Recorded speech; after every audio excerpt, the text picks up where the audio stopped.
Moi, j'ai un petit peu travaillé l'approche, alors en segmentant, même si, in fine, le projet, vous allez voir, est beaucoup plus ouvert que cela, mais parce qu'on a la chance au Toboggan d'avoir à la fois une salle de cinéma, une salle d'exposition et bien entendu la salle de spectacle, et puis une médiathèque que l'on accueille dans les murs, même si la directrice est donc une collègue et on travaille étroitement ensemble. L'idée, c'était de dire, en ce qui concerne le théâtre, on va travailler sur tout ce qui est la force du langage. Il me semblait important, dans une ville comme Dessines, comme je le disais tout à l'heure, qui a cette richesse de tous ces apports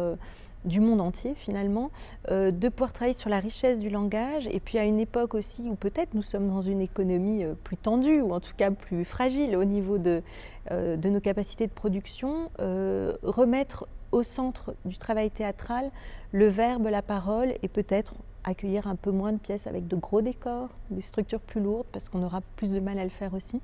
Donc pour la partie théâtrale, on va vraiment travailler sur ces dispositifs, en accueillant notamment un très joli travail de Joris Lacoste qui n'a jamais été présenté, je crois, ou très peu en Rhône-Alpes, qui s'appelle Parlement et qui est une pièce tout à fait étonnante où une comédienne seule en scène parvient à faire à peu près 40 voix différentes. C'est un travail remarquable qui est passé à Beaubourg et qui est passé beaucoup à l'international, un peu moins dans notre région, et je trouve que c'est intéressant, voilà, d'aller aussi vers des formes qui amènent une forme de nouveauté, ou en tout cas un travail différent dans le rapport au public et au langage. Dans le domaine de la danse contemporaine, qui évidemment est importante pour le Toboggan, puisqu'on est plateau scène conventionnée pour la danse en Rhône-Alpes, on a évidemment ce désir de poursuivre ce grand travail qui avait été initié par Jean-Paul et ses équipes, et les équipes du Toboggan, et d'aller en même temps à la rencontre de nouveaux langages, avec des chorégraphes qui travaillent aujourd'hui sur danse et art numérique, danse et art performatif, danse et art plastique. Notamment au moment de la Biennale d'art contemporain, on essaiera de travailler avec des chorégraphes qui ont une forte dimension d'art plastique dans leur travail, parce que c'est important aujourd'hui justement de ne plus cloisonner. Un artiste, surtout en danse contemporaine, on assiste aujourd'hui à l'émergence de formes qui sont quand même... souvent les gens disent mais on ne comprend pas, c'est de la danse, et pourquoi, voilà, où on va se placer, nous, pour amener tout un public à ne pas être décontenancé par des formes qui peuvent peut-être parfois sembler un peu éloignées de l'univers dansé. Ce qu'on va essayer également de faire, et ça c'est important puisque je vous disais qu'à la fois je parle en catégorie en parlant de théâtre, de danse et évidemment de musique, j'ai oublié d'en parler un instant, on va augmenter la présence, on va développer la présence de répertoires musicaux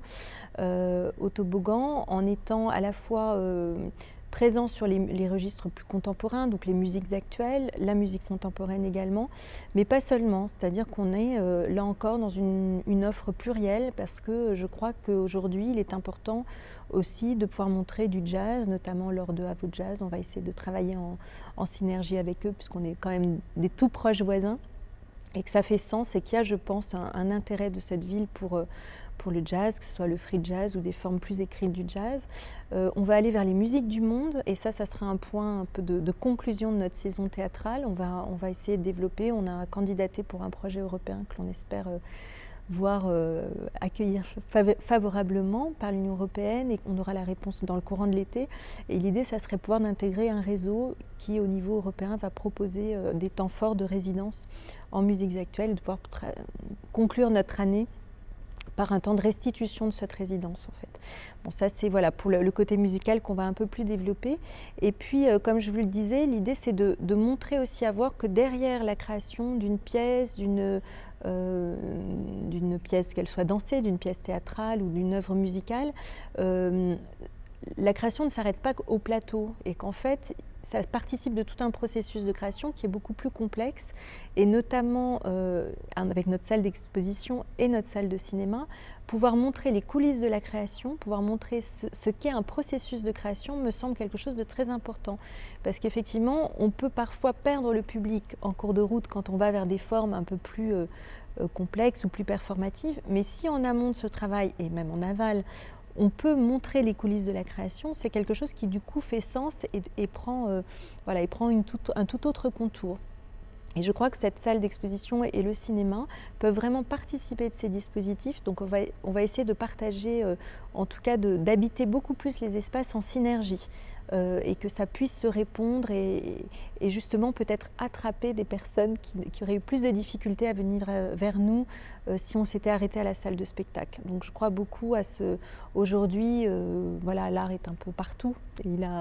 Et puis c'est vrai que dans un des axes très importants de mon projet d'établissement que j'avais vraiment souhaité développer, c'était le rapport aux plus jeunes, en fait, et également aux plus âgés. Donc vous allez dire finalement on couvre tout. Bah oui, tous les publics évidemment ont leur place dans un lieu comme le toboggan, parce qu'on est au cœur d'une ville qui a à la fois un très fort rajeunissement de sa population et également une part de population du 4e âge très très importante. Donc l'idée, c'est de pouvoir travailler sans segmenter ces publics et de pouvoir les accueillir sur des projets éventuellement ensemble et que justement ça puisse... vous voyez, c'est quand même terrible quand on a toute une sortie d'une maison de retraite seule dans une salle. Je trouve que ça peut être vraiment triste pour ces publics qui ont besoin aussi de rencontrer d'autres choses. Et de la même manière, pour une troupe, ça peut être effrayant d'avoir que des gamins qui sont extrêmement volubiles, parfois bruyants. Donc l'idée de pouvoir aussi proposer des programmes où on les invite à venir partager un moment. Donc ça, c'est quelque chose qui nous tient vraiment à cœur. Et ce travail, on va le commencer dès le plus jeune âge, puisqu'on va accueillir 2 projets sur les tout jeunes publics, c'est-à-dire les 0-3 ans. Il y a 2 nouvelles crèches qui viennent d'ouvrir sur la ville de Dessines. Il y a vraiment je pense, une attente assez forte des professionnels de la petite enfance, mais également des familles qui s'installent, puisqu'on a 500 nouveaux habitants par an sur l'agglomération, et que ces familles qui arrivent, parce qu'à l'est, il y a un petit peu plus de place que dans le centre de Lyon, elles sont, je pense, en demande et en attente de propositions culturelles qui accompagnent cette arrivée sur cette nouvelle ville. Et puis je crois que si on travaille aujourd'hui les publics, dans 20 ans, on aura du mal, on aura du monde dans nos salles. Et si on ne le fait pas, on aura effectivement du mal à les avoir. Donc je crois que l'éducation artistique et culturelle, elle va être assez centrale dans le projet. Et puis pour aller au-devant de certains publics, on va sortir des murs. Donc ça avait déjà été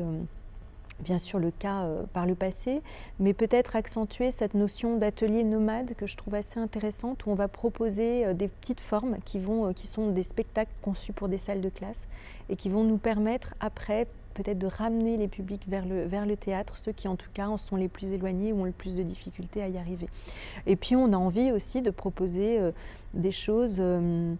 assez joyeuse, c'est-à-dire moi je pense qu'on traverse un moment un peu particulier de notre société où les gens sont inquiets quant à leur avenir et pouvoir accueillir largement les familles dans une relation assez simple et directe à l'objet artistique, c'est vraiment important. Donc ce qu'on va pouvoir développer autour, tous les ateliers qu'on va pouvoir mettre en place autour de nos spectacles, que ce soit avec l'école du Cirque de Lyon, avec les élèves du conservatoire de danse et de musique, sont des choses qui me semblent importantes parce qu'on a aussi pour envie et pour mission, je crois, d'accompagner les futurs professionnels, que ce soit les élèves de l'ENSAT également, dans ce que sera leur métier demain. Et leur métier, c'est d'être comédien, d'être musicien, d'être artiste, mais pas seulement, c'est aussi la transmission. Donc comment on peut déjà les intégrer dans nos projets pour que ça fasse sens et que même tentent ces nouveaux chemins. Donc voilà, et puis j'ai envie qu'il y ait un moment plus festif. Donc on va essayer d'avoir un grand bal dans une idée aussi de se retrouver dans le lieu du théâtre. Pour dire, voilà, on vous propose une création musicale qui sera une forme d'objet créé pour l'occasion, donc qui sera unique en quelque sorte, mais où vous venez danser, quoi, et vous venez faire la fête avec les grands-parents, les parents, les enfants. Je crois qu'il y a une vraie envie aussi de se retrouver dans des endroits, et c'est pas toujours possible en fait d'avoir les 3 générations au même moment dans un même lieu. Donc si on arrive à créer ce moment de se retrouver autour de cette envie d'être ensemble aussi, c'est important, je crois.